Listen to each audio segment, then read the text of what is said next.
Hello, my beautiful guys and dolls, and welcome to an episode of Before the Curtain. I'm your host, Abbie Campbell, and we are here to discover the passion behind the performance. Artists of all backgrounds will share their stories about what it takes to create, survive, and thrive in the competitive world of entertainment. Finding inspiration in their journeys, we aim to bring you everything that happens before the curtain. My friends, today's guest is a true gem. She's a dancer, performer, and creative producer. She's been in shows across the Las Vegas Strip, including Bally's Jubilee, American Superstars, Rick Thomas's Magic Show at the Stardust, Tournament of Kings, The Price is Right Live, Fantasy at the Luxor, and Peep Show at Planet Hollywood. In 2013, she became a life coach and shows up as a public speaker and community facilitator, guiding others in somatic awareness and intentional inspired living. She is here with us today to share her journey in becoming the co-founder of Libra Productions, alongside her mother, and creative producer of The Last Show, a new musical born backstage in Vegas. She's been building the show for 5 years with a team of very talented individuals, director Eric Jordan Young, book writer Michelle St. Angelo, and composer-lyricist Barry Anderson. The Last Show had its first major stage reading at the Smith Center in October 2025 and has some more very exciting things in the works, but I will let her share those. So my guys and dolls, please help me welcome to the mic a woman with a purpose, Megan Wilson. Thanks, friend. You're so welcome. Yay, we're doing it. We are. So what initially brought you to Vegas? Oh, good question. I got my degree in dance, and which I wasn't planning on majoring in, but it just so happened I was going to major in fashion merchandising. And then I waited till my sophomore year to actually take an intro to fashion merchandising and realized it was really boring. And I called my mom nervous because I have to go in, I have to major in something. And she's like, well, if there's one thing you could do all day, every day and be happy, what would it be? And unconsciously, dance fell out of my mouth. I had danced before, but I was never going to make a career out of it. And she said, well, I was at the University of North Texas. And she said, do they have a dance program? I was like, yes, ma'am. She's like, get your butt over there and get registered. And they were just launching a BFA program. And so it's really interesting how my mom has been an incredible catalyst, unknowing to me. Like, it's not until I look back later that I'm like, wow, of course she's my mom. She's always going to play. But in my dance career, she's played a very unique role of like guiding me in the right direction when I had no idea until much later, like how wise and pivotal she was. Oh, I love that. So you didn't grow up thinking like, oh, this is what I want to do. No, I started dancing because the girl across the street did when we moved to our town, and I didn't have any friends. And so I started dancing, and I thought, this is fun. And, ballet, tap, and jazz. But I was never going to make a career of it. That's crazy. So then in college, when did it click for you that you wanted to pursue this? So another funny story. My ballet professor, Miss A, she said, you should really go to Vegas. And I wasn't really sure what I wanted to do. Everybody usually goes to cruise ships, and kind of the rule of thumb was if you're short, you go to LA. If you can sing, you go to Broadway. And if you're not the best singer, but you're tall and you can dance, you go to Vegas, was what she told me. And through a series of synchronicities, it just so happened that she had a friend who was in Las Vegas who needed a roommate. It was right after I graduated. And so I went to go audition for the show called Jubilee. And I had no backup plan other than possibly waiting tables. And so thankfully I got the role. I was a short blue belt, which I'm 5'9". I've never been in a short line. But then when I saw the beautiful Amazons I was dancing with, I understood my place. But the thing that's funny is the girl I ended up rooming with, probably 3 months into living with her, I said, so I meant to ask you this. How do you know Miss A, my ballet teacher? And she was like, I don't know Miss A. And I said, yeah, you did that thing together with I had somehow crossed something. She was like, I have no idea who that is. But Sasha was absolutely supposed to be my roommate because she was like a big sister, took me under her wing, and she was like, all right, Pumpkin, this is what we do. You do conventions by day, you do a show by night, you'll do 12 shows a week, then you go at night because you already have stage makeup on, you're on the strip, you're going to make an extra $250, and then you rinse and repeat, and you do it again. And I was 23, and I was like, got it. Okay. And she told me what to wear to auditions because I'm from Dallas. I didn't own fishnets. And so, or like a matching bikini set to go audition. So she really showed me the ropes. And it's, again, looking back, all of the synchronicities are crazy. Did you ever ask your teacher how she, because hang on. So I did finally figure it out. There was a Okay. missing woman who in the equation that I did not put two and two together. And so Miss A had worked with the woman who was in Lacage who knew Sasha. And so, but I, like, again, it wasn't until later that I put it all together. I was like, wait, how do you? And then I realized the triangle of what got me to Oh, Las Vegas. okay. So, Okay. I yeah, love that. Just the universe was just like bringing you to where you needed to go, and you didn't even always like, had no idea. yeah. I sometimes think I'm smart, but when I look back and I'm like, oh, I did not see this coming. I didn't see that coming. Yeah. So it's been like a magical and humbling journey. Oh, I love that. That's so cool. Was there at any point where you like, I never thought I was going to do this, or I'm so glad I did this, or anything? Yeah. I remember I was 25, so I'd been in Vegas for about 2 years, and at that time, I was doing the magic show in the afternoon with tigers. So I did 2 shows in the afternoon, and then I did 2 shows at Tournament of Kings with horses, and then I was go-going at Voodoo Lounge, which, their club is this massive outdoor patio 52 levels up, and it's on the other side of the strip, so your view every night is of the strip. And I remember thinking, well, 2 things funny happened one night. I was like, "This is my life. I get paid to dance with tigers and, like, make people happy." And then they were 2 family shows, and so it was just very, like, inspiring, and then getting to go outside 52 floors up. And I remember that same night, this guy came up to me and he was like, "You're great, but I'm just concerned about you. Do you have a 401k? Do you have insurance?" And I was like, "No, it's fine. I'll figure it out later." I was like, "Don't ruin my parade with all the adulting. I'm doing 4 shows a day and going for 4 30-minute sets." And I remember thinking, "This is my life right now. Like, I really need to appreciate this because this is crazy, and I'm very grateful for what I have." Mm. So, yeah, that was definitely a pivotal moment and also just it's interesting the mindset that performers get into of the hustle, and, like, we all have our back seat is full of shoes and clothes and things that we might need for an audition, or we have 4 gigs this week and we're taking it one day at a time because this day we need to be at the Venetian, and then we have a corporate, so we're gonna learn choreography for just that one time that we never get to do again, which I always feel like, "But I wanna do it one more time, like, now I've really got it in my body." And then just how you're so good at being on your feet, you're good at being a chameleon, and how exciting, like, the rush of it is, and saying yes to things that you probably shouldn't say yes to, but you don't wanna miss an opportunity, and just that hunger to hustle and grind and work. And then you also, like, the performance when I was performing more, I feel like the show family, the performer family, we're small. Like, we all know each other. It's incredibly supportive. It is not cutthroat. We are telling each other about other auditions like, "Hey, I can't do this gig, but I know 2 other girls that can." And that was something I don't think I expected. I didn't expect it to be cutthroat, but I didn't expect this community to feel like family. It does. It really does. Yeah. Talking to some people who've come here from other places, they're like, it's crazy because in other cities, people would never clap during the audition groups or send, I'm not available, but I know these 5 people, which is crazy to me because there's enough pie to go around. Yes, there is. Mm. And so I feel like because of that, also integrity is built and trust is built very quickly because if I can't do something, I'm like, "Hey, Abbie, can you jump in here?" The person needing somebody now respects me and they know you. And it just gets better and better. Amen. Yeah. So why did you decide to go into life coaching? I got another curveball and the timing was right. So I didn't plan on leaving showbiz when I did. I I really wanted to get a show that was a fresh take on Vegas performance, and I felt I was getting into manifesting, I was getting into metaphysics, I was getting into law of attraction, and I really wanted to manifest this show. And I they were holding an audition, and I went and I didn't get it, but they were holding an audition a few months later, and I was like, "Okay, I'm just gonna go in and without any attachment. I don't care. I'm just gonna do my best. I don't care if I get it or not." And there's something funny about when you don't care if you get it or not, you get it. Always. Right? Always.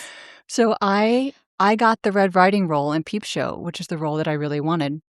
And what I didn't, so I was already studying life coaching. There was a year-long program that I was in. And so long story short of what happened at Peep Show is the night that the company manager called me to say, Maggie, you've got the job, I immediately had two feelings, very strong feelings, like back to back hit me. One was, oh my gosh, I got it. Like my manifesting worked. And then right on the heels of that was this fear of, I don't know if I'm good enough to be in this show. Like I had this show on such a pedestal and everybody that was in it on such a pedestal. And I auditioned without attachment and I got it. However, one of my strengths is not picking up choreography quickly. And I was going into the show by myself because I was replacing the girl who was Red Riding Hood. So I didn't have a company to learn with. Like when I went into Jubilee, there were a few of us all going in together. And so there's a saying about there's two wolves within us. There's the light and there's the confidence and there's the dark, the shadow, and whichever one you feed is the one that grows. And I really didn't mean to feed my fear, but I was. And so long story short, I got into the show and I was mad at myself that I wasn't showing up more confident. And Abbie, I would rehearse in my living room. The other thing that kind of sucked is that my solo was the very first solo of the show. Like I really wish it could have been like an hour and then I would have been in my body and then I would have been confident and ready. But I actually left the opening number early to put my beautiful outfit on to come on because I was the first solo of the show. So I was getting mad at myself because I would rehearse at home. My dog even knew the choreography. I would rehearse my solo and dude, I would crush it. It wasn't a fact of I didn't know it. I was a professional. I had been doing this for years. There was something about when I crossed the threshold of the stage, I realize I was going into a freeze response. So in nervous system, there's fight, flight, and freeze. You can't have a freeze response when you're the soloist of a major show. It doesn't work well. So I was in the show for a month and then they said, we're going to let you go. But per usual, they said, we're going to let you go, but we need you to stay for another month because we need to train your understudy. So I knew I was fired. I didn't tell anyone until my last day. I would like to think that I performed better because there's nothing else that could happen because I'd already been fired. And I think I brought my anger to the stage and not really anger at them, but anger at myself of how could this go so wrong? Like, did I not manifest right? But I also knew that something that was this big had to be for a reason.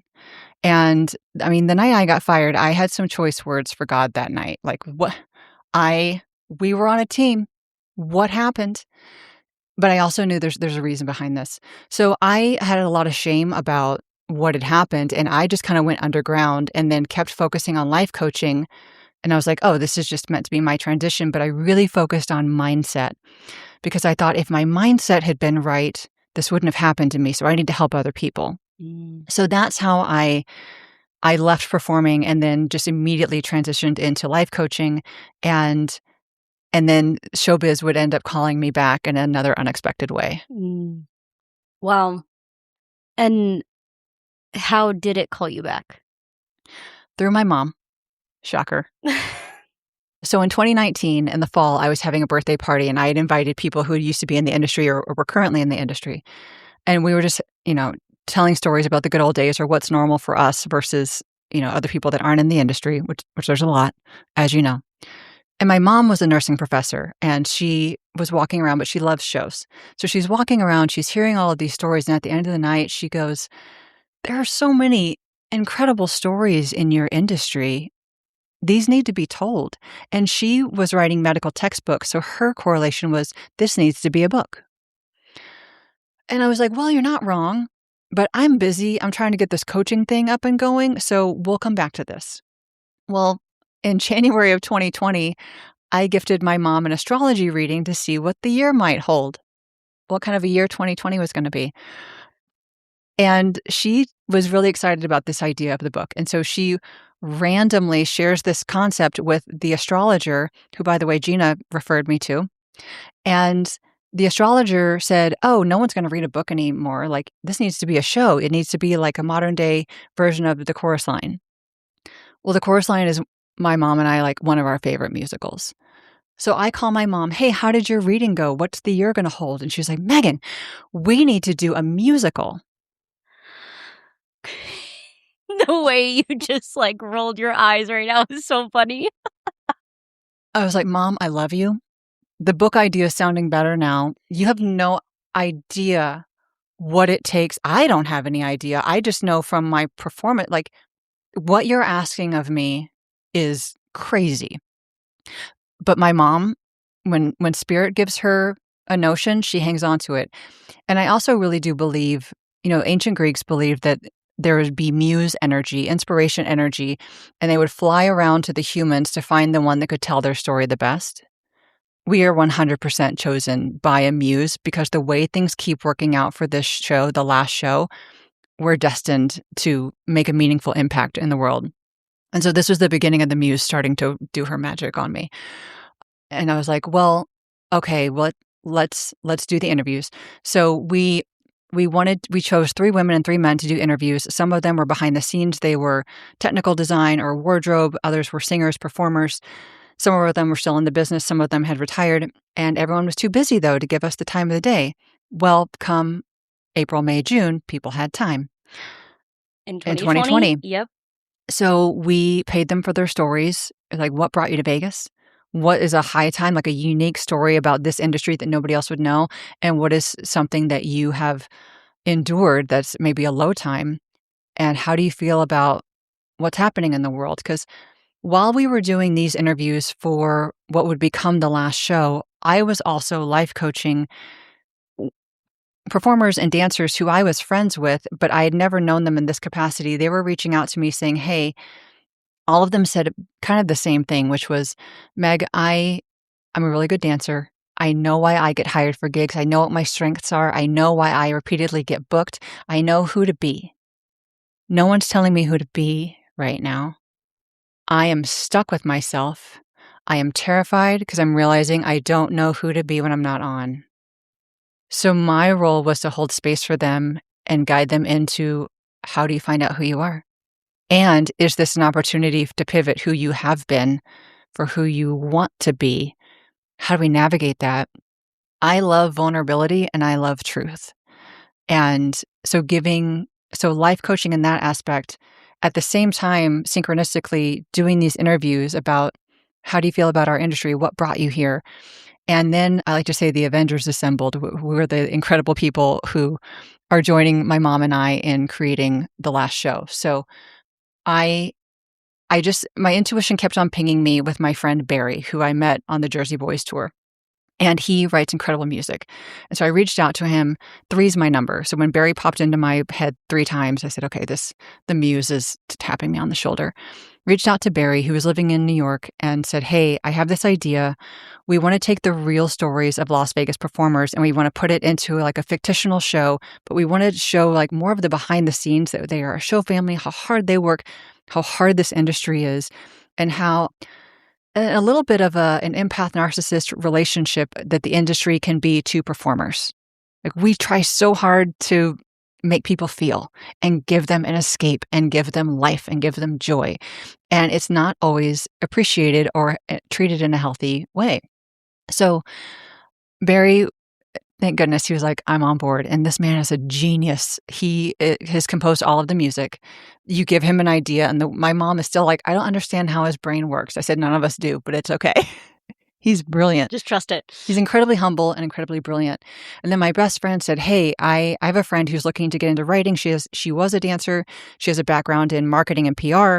She would love to write the book. So my mom and I would meet with Michelle St. Angelo. She comes on board. Incredibly gifted at storytelling with levels of nuance that have so many layers that you might not see, but you feel. And she can take a storyline and really like pull the heartstrings so that even though it's a performer, you will relate to what they are experiencing. And then the cherry on top, and the part that kind of felt daunting was, I am not trying to direct this. I don't have time to read books and watch YouTube videos to figure out how to direct a musical. I don't want to, I need a mentor. I need someone who's done this before that I can trust. So I reached out to 2 people at different times that I trust completely, Todd White and Sarah LeClaire, and said, hey, you know me, you know my heart, you know my personality. This is what we're trying to do. Who do you recommend? both of them said on the same day, "You need Eric Jordan Young," who has since become a dear friend of mine. Like, I know that we had lives together, like past lives. Eric is perfect because he has been in Las Vegas. He has been on Broadway. He has toured the world. He has been a composer, or excuse me, a choreographer, a director, musician, a singer, a dancer. He's done all of it, and he knows how unique Vegas is to anywhere else. And he's currently teaching at Long Island University. And one of the things, well, I might be getting a little ahead, but one of the things I really love that he weaves into our rehearsal process whenever we can have a workshop for the last show to move it to the next level, he always starts with asking the performers, like, does this material resonate with you? What's really happening in your lives? And he can, like, it's another thing that's been so magical to watch. Like, the team will work together. We will create a script. We will give it to the performers. And Eric was instrumental in casting as well and saying, this is what we're going to go through. And our very first every single workshop we've had, actually, we've brought somebody new into the equation, into the mix, and they have independently come up to us and said, I just lived this last night. This is my story. You're telling my story, which is exactly what we want. We want to tell the story, and we want to be honest about it, because we don't need to hide anything. Yes, it's glam but there's so much more behind the scenes. And one of the things that we are looking to do to distinguish this musical as different from anything else other than being based on true stories is that there are 3 facets of every performer in here. And that is, who are they on stage, the show within a show? They're in a show. And who are they backstage with their show family? And then who are they when no one's watching? And any performer knows that we can chameleon very easily into those 3 roles. And it's something unique to the industry. Amen. Wow. And so after connecting all of these people, all of these dots, yeah, how did you go about that? Considering that you were like, I don't know how to do this, so let me call people. What were like the first big steps, I guess? So we've kind of had an interesting timing set up for us in that I mentioned that my mom writes nursing textbooks. So twice a year, because they're going to colleges. So for the fall and spring semester, her books go out. And so she gets royalties for those books. So twice a year, she gets a royalty check, which then funds our workshop. And so whenever those come in, and however much that is, that's how much we have to work with. So we can pay the performers to come in. We can try the new set of material, the new songs. Thankfully, one of our huge allies for this project has been Keith Thompson, who has the Composers Showcase. So every month at the Smith Center, the whole platform is geared towards original music. And Keith and Eric Jordan Young are very good friends. And Keith has given us an incredible opportunity to try out our works in front of people who appreciate original music. And so we actually got an incredible opportunity last year to do a one-night performance under the umbrella of the Composers Showcase of the last show. It was our first time ever having a full concert reading. So the actors were still on book, but we had musicians on stage. It was in Myron's showroom. So we were in the beautiful Smith Center space. Myron is actually there that night also. And it was incredible. And it was the first public performance we'd ever had. It was like a beautiful rough draft because we've never actually gotten audience feedback before. And it was really incredible because we were singing to our industry. Well, I was sitting in the audience crying and being very proud. They were singing to our industry. We also had people that are influential in town in the audience. And Eric's really good at reminding me. I get so zoned into being the producer and making sure things happen behind the scenes. He's really great at pulling me back and saying, hey, yo, take this in. Look at what's happening. There's a sold out room of an audience that's been crying with you. Like, there were actors on stage crying. The audience was crying. He's like, this is not normal. And usually you don't see this level of production in Las Vegas. It's normal in New York when they're workshopping something, but it's expensive to do this. And so usually in Vegas, you see something once it's up, it's going, they're selling tickets, the show is live, they'll tweak along the way, but you don't get to see in the process works of it, which is what we were bringing. And And it was incredible, and we were able to videotape it and send it to a few potential investors, and it's been a really long journey and so incredible, and during the 10-day rehearsal, in the middle of it, we had a cast dinner. So we had a day off from the show, and we just brought the whole cast and musicians together and just wanted to talk shop and how are you doing, and what do you think of the show, and is this we're constantly asking, is this accurate to the pulse of Las Vegas right now? Mhm. Do you feel like this is your story? Why? Why is it your story? Why is it your story? And so there are 16 of us sitting around a table, and it's one of the best things and one of the most heartbreaking things that happens is that Eric was like, "Okay, so I want to ask everybody a question," because he always asks the best questions. And Janine Valentine, who's been with us from the beginning, was like, "When do we open?" And everyone like cheered and got like kind of cheers welling up the same. Whenever anybody asks like, "How's the show doing?" I feel so grateful that they're asking, and I feel like we still have a long way to go, but leg of the way, like, so we've been able to do workshops whenever mom gets a royalty check and do a little bit more now. I would say the show is 90% done. And so this year, what we are looking to do is the music was so great in October. We want to do a concept album. So we want to take the same singers and most of the songs that we did in the October performance and actually bring them all into a studio, record it, and release the album as a crowdfunded "We Are Telling Your Story Vegas," because it's really important that the Vegas community is with us. We we would love we're in talks with a theater to partner with them next year that we could bring the last show, full produced show, to Las Vegas for a limited run. And then we would love to see if we could take it on tour. Could we take it to Off-Broadway? Where is this work gonna be valued, and where can we bring it? Is the big picture and the dream of what we want, but it's always inspired to tell Vegas' story and to do it honestly. We can do it honestly and beautifully and represent the incredible people here. Why is telling this story so important to you? Because there's not a city anywhere in the world like Las Vegas. What we have here, the amount of casinos that we have here, the volume that we have here, the hustle that we have here, it's unique to Vegas. Broadway is beautiful in a different way. Nothing is like Vegas, and I don't think the true Vegas story has ever been told. It has been told. There have been versions of it, but from my experience as a Vegas showgirl, being behind the scenes and being in the family and being in this space, there has not been an accurate story told. It's a beautiful story. It is not for the faint-hearted, and I believe it deserves to be told because everyone in this community deserves that. The showgirls that are now not there aren't any showgirl shows right now, and I do think everything comes in cycles. We have kind of become a sports town, and I believe that shows will come back because people will want in-person live experiences. They will want to feel. They will want the excitement of seeing, like, little things happen and go wrong on stage all the time. And there's something I think that we're gonna start to crave more when things aren't perfect, because we're starting to see a lot of perfection, and we're really just gonna want raw and real. So I feel like the timing that we're setting ourselves up for is really beautiful for when people are gonna be hungry for this, and really, it will crack your heart open. You will feel seen regardless if you're a banker or a performer. You will feel seen in the story because the story also covers the pause and how we were all handling that.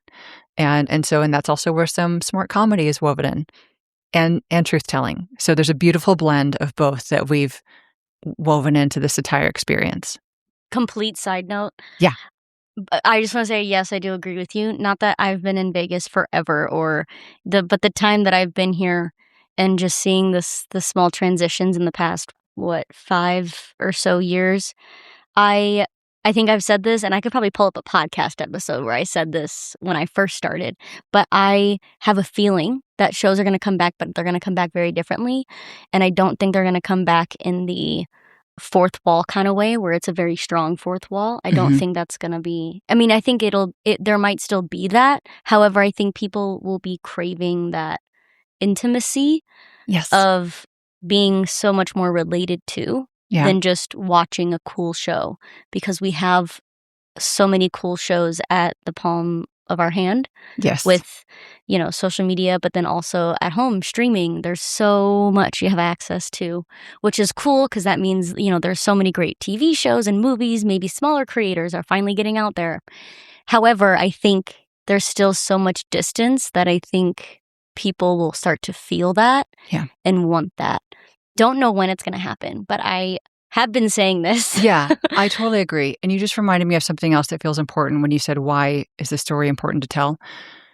All of the shows, from what I can tell, most of the shows that have been produced by producers who want to make money, which is great. We all want to make money.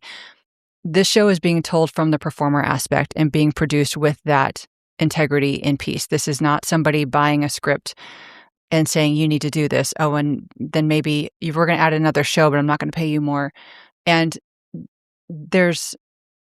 I know everyone's fighting their own battles and trying to get showbiz done. And the people that are willing to produce shows, I'm grateful that they have, because you're feeding people, you're feeding the performers, you're giving the audience an experience.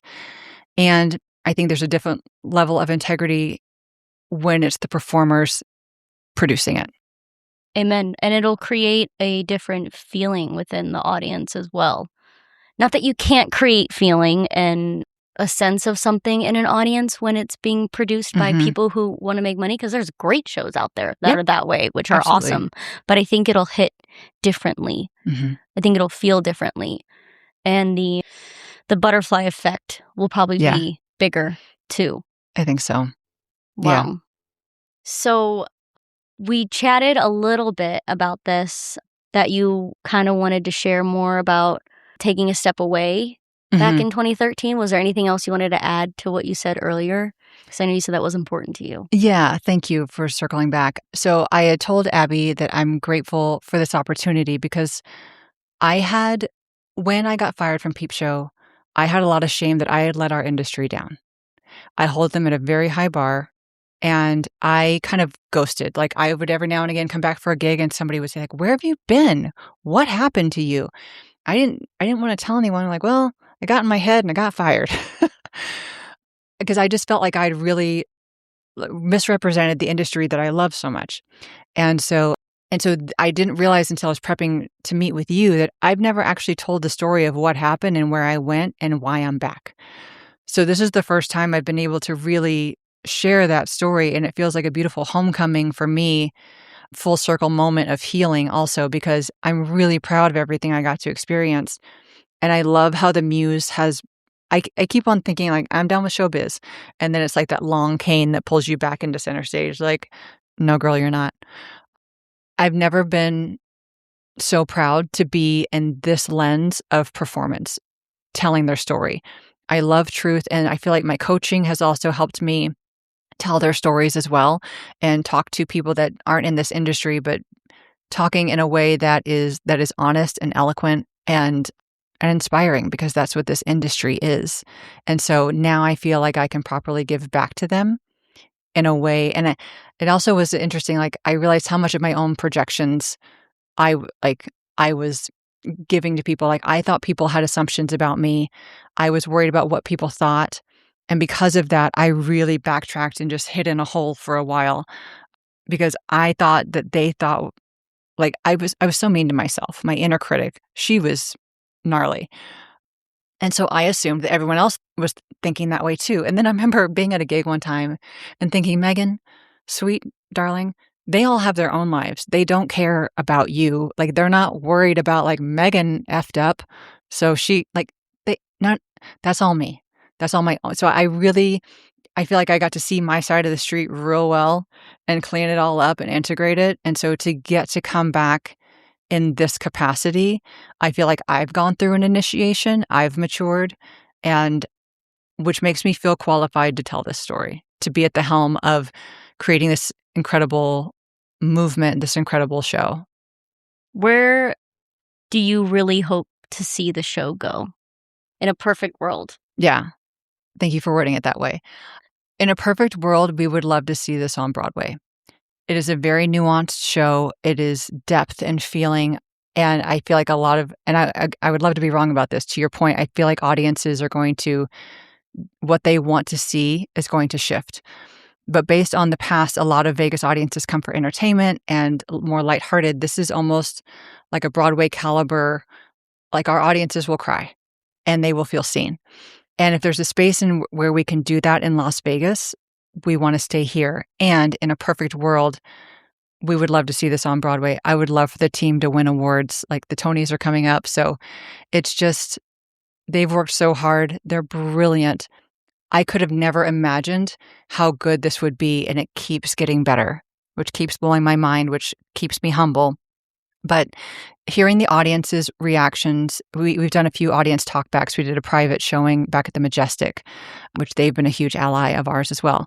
And the feedback was so incredible. And so telling the story honestly has been, telling an honest story in a really poetic way has been a fun kind of algorithm to figure out. And then my mom really wanted it to be this is what happens behind a show. Like, this is what a swing dancer is. How do you learn a track? She originally wanted it to be for the people like her, how do you translate performer language to the audience? So we're trying to weave that in without it being a play-by-play of like, having a new character come in and, I just remind me of something in a second, saying like, okay, this is what a dance book looks like with the tracks and all of the things. And so the story has kind of morphed into a different version of storytelling, but we're still weaving in those pieces to educate the audience of like how heavy a headpiece is, 12 shows a week, what their lives are like. The other thing that I just remembered is that, so Brandy is one of the girls, friend of mine who we interviewed, Brandy Leviner. And she's one of the people we interviewed because she was a single mom. And so we wanted her perspective. And it was really interesting. Like, there's so many synchronistic moments, but one of them was Brandy has a really incredible story about how she came to Vegas. And the very first show that she was in, Lisa Marie Smith was the singer that was in the show. And I invited Brandy to the private mini showcase that was at the Majestic. And her eyes welled up when she realized that Lisa Marie is playing Brandy in the show. And the only reason I understand what happened to me on stage at Peep Show is because Smithy taught me about nervous system. Smithy we did shows together, and I had no idea what had happened, but I knew it eventually makes sense. And I was teaching mindset, and I brought her in for a coaching program that I have to teach about nervous system because she went on her own healing journey and really dove into nervous system, which is when I realized, oh my gosh, that's what happened to me back on stage. Smithy is another one of the people we happened to interview before I had this coaching program back in 2020 to get her story. So Janine Valentine plays Smithy. So this is such a cool community, and the synchronicities just keep happening. And so for me, that is proof that this is destined to touch a lot of hearts. And thankfully, anyone who ever sees the show, their comment is, when does this open? And I'm so grateful that they say it. And I'm like, help me figure that out. It's a long journey, but we're going to get there. So, and actually what our trajectory. So this year we're doing the concept album. So we're going to do that this summer. And then the dream would be that we can partner with this new property that's opening next year, and that we could be their opening show in 2027 as a nod to Las Vegas. This is a Vegas theater. We would love to have a short run there as their honorary opening. So those conversations are happening right now. And so I'm excited that we can have this fully produced on its feet next year. Oh, wow. Wow. Wow. A question that hit me while you were sharing was, when you were conducting these interviews, was there any part or anyone or any story in particular that really kind of set you back that maybe you weren't expecting? Mm-hmm. Good question. Yes. Tarian. So he's a dear friend of mine, and he's an incredible singer.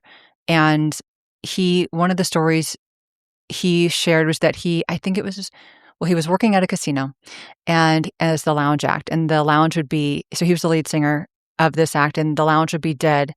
And he would start singing, and within 30 minutes, packed. every night. However, he didn't look the part that the executives wanted him to look. He wasn't fit enough to be the lead person.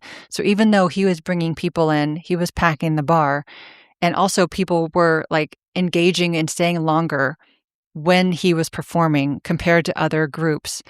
They let him go because he didn't look the role. And I had no idea he had been through that. And he did an incredible drag show, and I was one of the backup dancers in his show. And I had never heard this story before. And it just broke my heart because I was like, you're so magnetic. You're so talented. Why does it matter? But so his story has been incredible. And we also, Paul Bradley plays the role of Tyrion, and Paul Bradley's this amazing. Everyone's an amazing human being who's in this show. I feel like it just attracts the best people. And so one of the things we're also hoping to do at some point is have Tyrion and Paul Bradley be able to do a duet at some point, because there's a song that Paul Bradley sings about hippy dippy woo woo, and it's about the little train, the little engine that could, and how Tyrion's mantra was like, I know I'm going to get there. I know I'm going to get there. One day my voice is going to pay my bills, and it's going to happen. And Barry took Tyrion's interview, wrote this incredible story. And I remember at the Smith Center showcase, Tyrion came up to me and said, that's in the key that I sing in. So maybe at some point, Paul and I can have a duet. And I was like, I would love that. Like, just the more ways we can weave in the worlds of the people we actually interviewed, because all of them are still here in Vegas. And the other thing is cool, some of the actors know the people that we interviewed. Like Paul Johnson played the role of Craig. Well, he knows Craig and Todd. And so it's just a beautiful small community. That must be a crazy feeling to just have to play your friend on stage, or like play your fellow performer on stage. Yeah.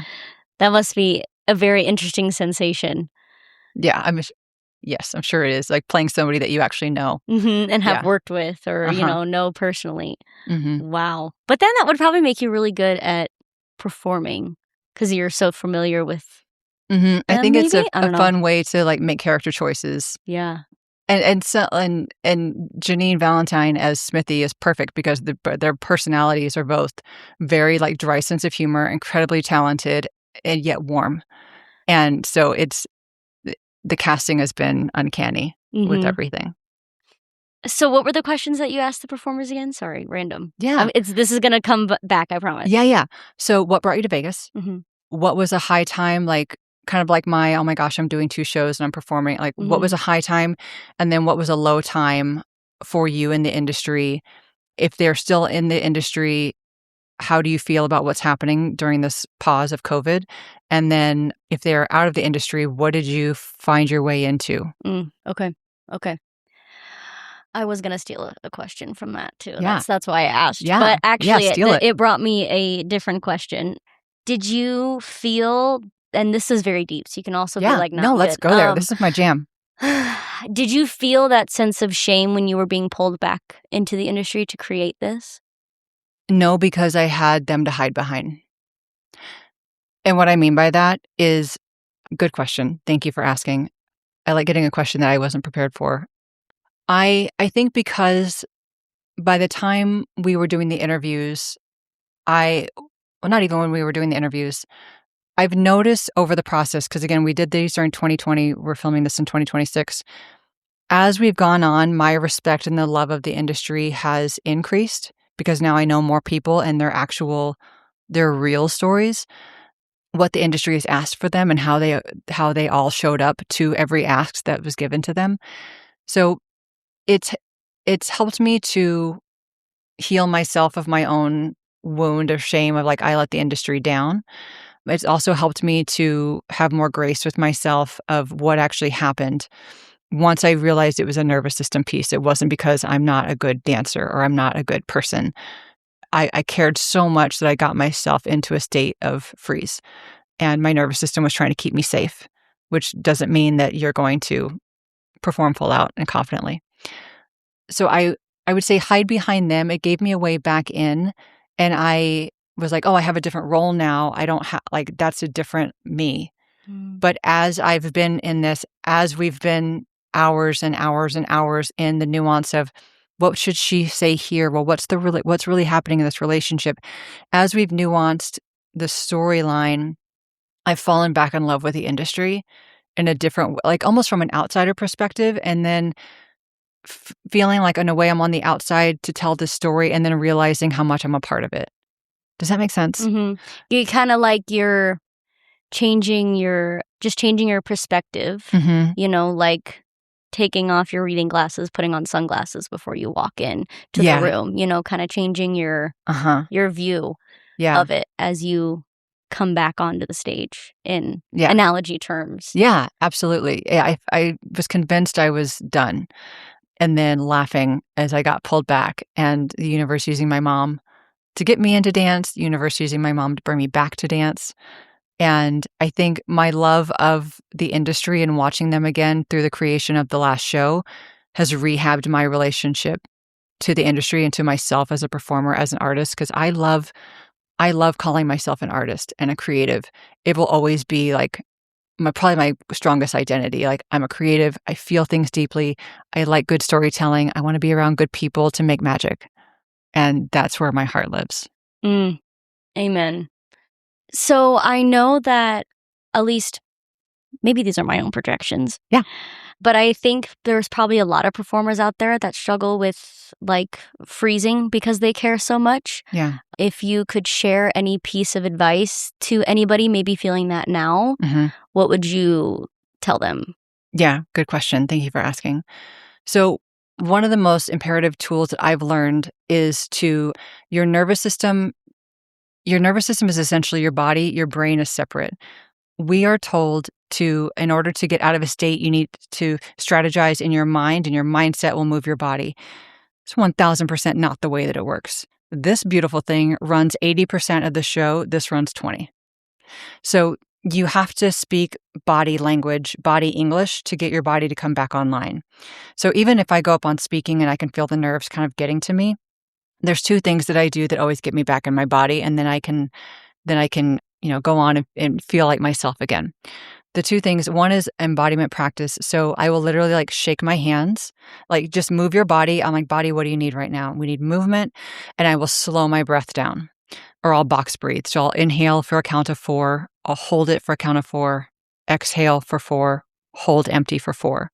When your brain has something simple to focus on, it can't squirrel about like, oh my gosh, what about it has to be here. And when you give your body slow breath, your body won't be as anxious, because your body can't be, like if you're having the luxury of taking a nice long breath in and holding it at the top and the bottom, we must be safe, because we wouldn't be breathing that way because we'll usually start breathing faster and our heart rate starts going. And then we feel like we can't sit still. Like, our body is so smart, and we just need to speak the body language that it needs. So number 1 is like, just move your body and slow your breath down. Number 2, this is something I think is really key for empathic, highly sensitive people. We feel a lot, but we don't know what's ours and what's not. So this is the other, a mentor taught me this, and it's been an absolute game changer. So there's 3 sentences that you say in a row. And the first one is, I ground to the earth. So I imagine like my grounding cord, like Megan's grounding cord, goes down into the earth and like deep into the earth and anchors me into the moment. The second one is, so I ground to the earth, I connect to the divine. So for me, the divine means like the infinite intelligence inside of me. And so I imagine like a spark lighting up to my heart and goes up to the sky, because I feel like heaven's up there, even though it's within us. So I ground to the earth, I connect to the divine, clear all that is not mine. I imagine one of those 360 cameras that's on like a runway. And I imagine that it sweeps around. So anything that's not mine, gets cleared out of my field. When I learned this, it was a game changer because I didn't realize how much I was reading the room. And I was reading the room to feel safe in a new environment, but it was dysregulating my nervous system. And so that's been a game changer. Ground to the earth, connect to the divine, clear all that is not mine. I feel like that gets you back in your body. So I like the combo of the both, of the like doing the somatic thing, shaking your body, breathing, doing that clearing statement always gets me back of like, here I am. Okay, let's go do the thing. Okay, would that be considered the somatic awareness that was part of the bio you sent over? Yes. Okay. Yep. Okay. Yep. Yeah. So the the two pieces that I teach, so for that is the nervous system piece. Then the other piece is if you catch yourself ruminating about something, there's energy or emotion that's stuck inside of you and how to talk to that emotion, which the quick bullet point of that is if you feel a way, if you're activated, if you're triggered, something has just poked you in a tender spot, as soon as you can, kind of noticing where you feel it in your body, and then imagine giving that, like, notice the sensation. Like, if I'm getting nervous, actually, I'll pull from a real example. I got feedback from somebody and it hurt my feelings about something that a different project I was working on. And I felt it in my gut and I noticed myself immediately starting to tell a story. Mm-hmm. And I was like, whoa, wait, you're doing it. You know what to do. Stop. So I focused on the feeling and I was like, all right, what does it feel like? I was like, okay, it feels like I have a large cement baseball in my stomach. Okay, that's what it feels like, because the more I focus on the sensation, I can't run a narrative up here if I'm focused on what would this possibly feel like? What's the texture of it? How big is it? Okay, it feels like a concrete or cement baseball. And if I can take that baseball and make it bigger, what is the baseball feeling actually telling me? And it's saying my feelings are hurt. There is value in this. I just need to communicate it better. It was for an offering that I was doing. I just need to communicate it better and I'm tired. That was actually my truth. I needed to communicate, my feelings were hurt, but I need to communicate the value better of this thing, and I'm just tired.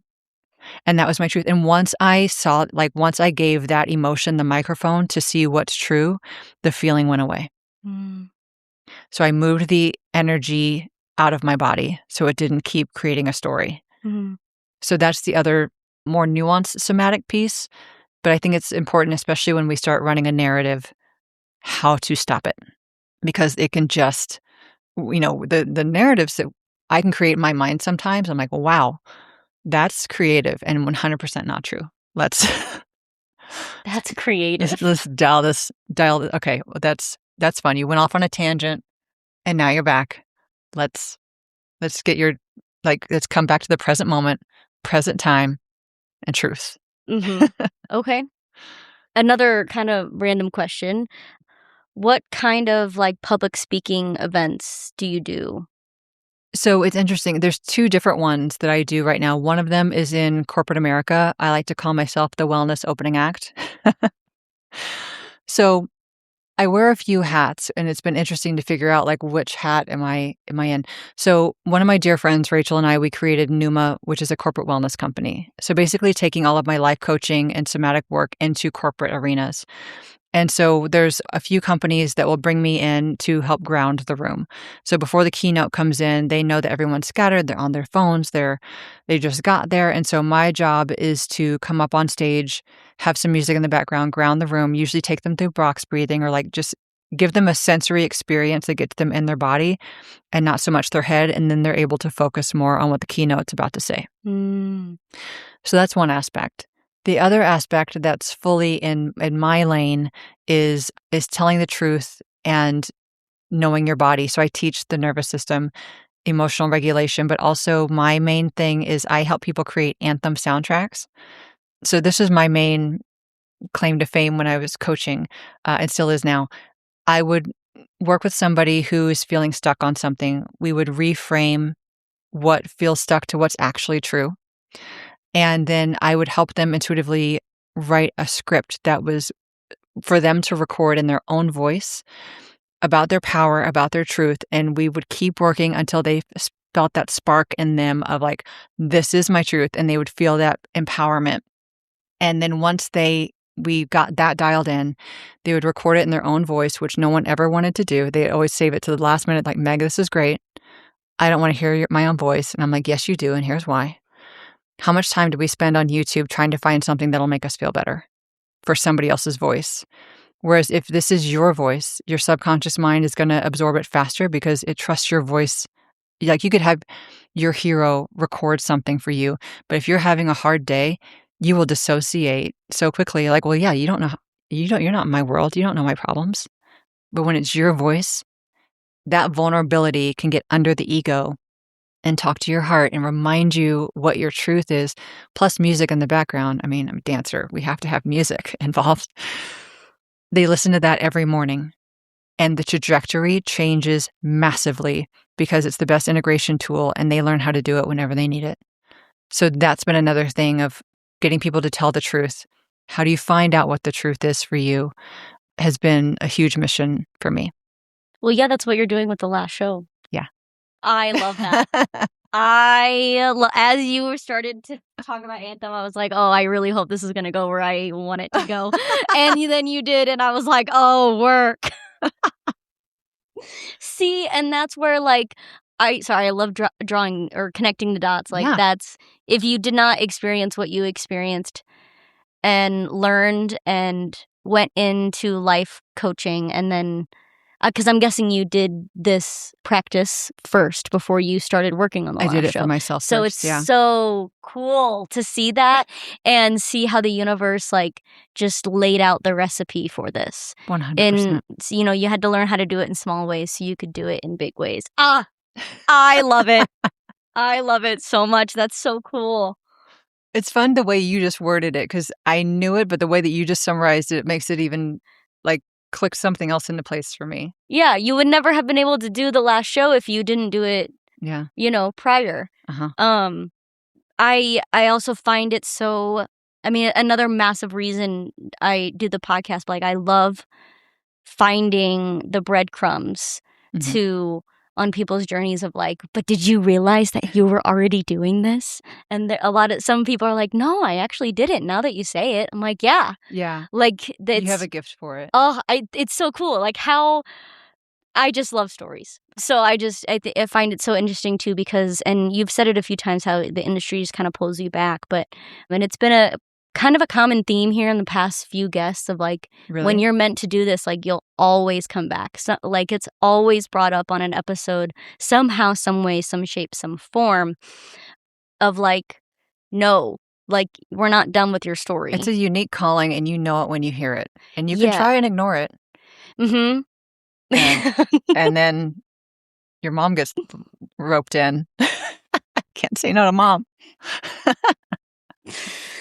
It's so cool. I describe it as I'm serving a life sentence, which sounds so negative. But, like, it's like, tell me more. Like, I know that sounds really sad, but, like, I don't have another choice. To be in this industry, yeah, like, it's a life sentence, so I might as well have fun. Like, I might as well enjoy it. I might as well. A life calling? Yeah, that's probably better. But in my brain, it just ranks better as a life sentence. Like, your soul was like, you don't even have a say in this. Yeah, they're like, just like, this is what's signed on the dotted line. Yep. Go do it. Uh-huh. Well, you're crushing it. Oh, good thanks. job. Okay, so this is the time where I ask what your funniest story is as a performer. Yeah. Thank you for asking this. Now it's a really funny story to tell. So one of the shows that I was in was an afternoon magic show with tigers. And one of the tricks was that there'd be a small white tiger, and then, the pipe and drape would come down, and then there's all of a sudden this big, beautiful white tiger. So it was 5 minutes before showtime. Myself and the other 5 girls that are in the show, we were in the quick change room. Because, once the show starts, we have so many quick changes, we don't have time to go back to the actual dressing room. And I was right next to the pipe and drape. And the drape came down, like, probably a foot above the ground. And it felt like everything happened in slow motion because all of a sudden the curtain goes into my face. I hear all of the girls scream, run out the door. I see the door slam. I'm the only one left in the room.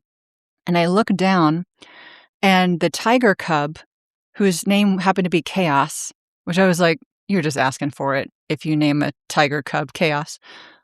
So, but it makes the story great. Chaos came swirling into the room, and he grabbed my knee with his big clunky paws that he hadn't grown into yet, and started to wrap his paws around my knee to playfully take a bite out of my knee.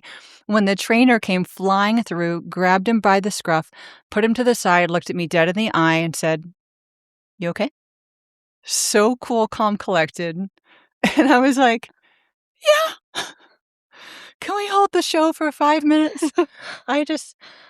Then I was like, you girls running out of the room. So what had happened is they had just given him a bigger collar because he's growing so fast. And he's playful. He's a cub. He pulled out and he was like, ha, freedom. Hey, there's movement over there, which were my feet. Comes clunking over to play. I mean, did he actually bite you? No. Okay, No. okay, No. The okay. trainer was so fast, but Okay. it just felt like I just saw the black curtain, screams, door closed, tiger. But he didn't like. He was just like, Okay. I think his claws got stuck in my fishnets, and he was like, "What is this?" And then that's when the Okay. trainer came in, and it was just also his level of calm focus of like, "You good?" If you are a tiger trainer, I don't know what the technical term is. I don't either. You probably have to be really cool, calm, and collected. Totally. Yeah, because they can sense your energy. He was so good at it. And I was like, yeah, fine. And the thing that was funny is that the day before, I was giving him a bottle and having somebody take a picture so I could show my family, like, look how cute he is. And then that's later. So the show started and we're on stage. You know how you talk through your teeth, like when you through your smile when you're talking to somebody on stage? Oh, yeah. So I'm on stage with the magician. And he's like, so I heard you and Chaos had a dance before the show. And I was like, dude, if you want to throw me an extra 20 in my paycheck this week, I'm okay with that. Continues to present. Yeah. He was just so nonchalant. He had such a dry sense of humor. He was like, hey, so heard you guys. I was like, dude. So yeah, that's my funny backstage, one of my funny backstage stories that I like to tell. That's so scary. That's so scary. Ugh, okay. He was playing. I mean, yeah, it is a little scary. I don't want to get any tigers in trouble. But now it's funny. And now, yeah. Now it's Just, it's what happens on a Wednesday afternoon before the show. And it never happened again, but it was oh, Jesus. Oh, yeah, I when bet you they were tightened like his collar so quick. yeah. Yeah, I'm sure he was, like, probably busting at the seams before he got the next one. Yep. So, yeah, 'cause he's probably, like, a 65, 70-pound tiger cub. That's like a mastiff. Yeah, like, big clumsy feet, cute, but had teeth. Whew, Yeah. that's scary. So, do you continue to stay in the entertainment world aside from the last show? Not too much. I always do New Year's Eve because I love the company that I work with, and I get to have my hair and makeup done and be on stage again. And then I also do Circus Couture for Cure for the Kids, which is where I got these cool boots. Just got that from on Thursday. So there's a few things that I'll do, but I don't gig as much anymore. I really do more of the coaching and speaking, and I teach yoga, and I work at Resorts World as a sauna meister. So I've realized that entrepreneur hustling thing has 100% copied into my entrepreneurial life. I'm like, oh, they're like, what do you do? I'm like, well, I'm producing an amazing show. I'm a speaker and a teacher. I'm a yoga teacher. I'm a sauna meister. I'll be whatever else you need me to be. Within my morals, of course. within my morals, within my world. And now I'm also at the point of like, pay me well to do it and I will show up. Facts. Facts. Okay, so how can anybody listening support the last show? So our Instagram is @LastShow, and then thelastshowmusical.com is our website. There are demo tracks on there as well as the 5-minute teaser trailer that we filmed in October, or pieces that we filmed from the October show. And so we're going to start putting more content out there to bring more people along. So if you want to stay included in our world of when more things are happening, just join the email list. So thelastmusical.com or Last Show on Instagram. Okay. And if anybody wants to, I mean, I'll put that in the description. And if anybody's like, you know what, I need a life coach, can I also share that information in the description Totally. too? Yeah, because they're I'm like, I should have a top hat that has like 2 colors. Yes. So the Megan Wilson is all of my thing. TheMeganWilson.com or The Megan Wilson on Instagram. Yeah, if you want coaching, if you want to know like the workshops that are coming up, creatives always have my heart, so I want to serve them. Oh, I love that. Okay, before we end, is there anything else you want to share today? I'm just really grateful that you have this space, that you've created this platform, and that your heart works the way that it does. Aww. The way that you get to see, like you said, like you can see the pieces. You can see the pattern that's being woven in real time when a lot of people can't. And life is strange. And for somebody with your gifts that can pattern spot, it makes more of the strange make sense. And it's really needed right now. Oh, thanks. I'm going to stop recording so I can go cry. My job is done. Thank you so much for listening to this episode of Before the Curtain. Please be sure to rate, review, and subscribe wherever it is you listen to the podcast. We love to hear your virtual round of applause. If you know of a production or artist that deserves to have their story told, send us an email or message us on Instagram by clicking the link in the description.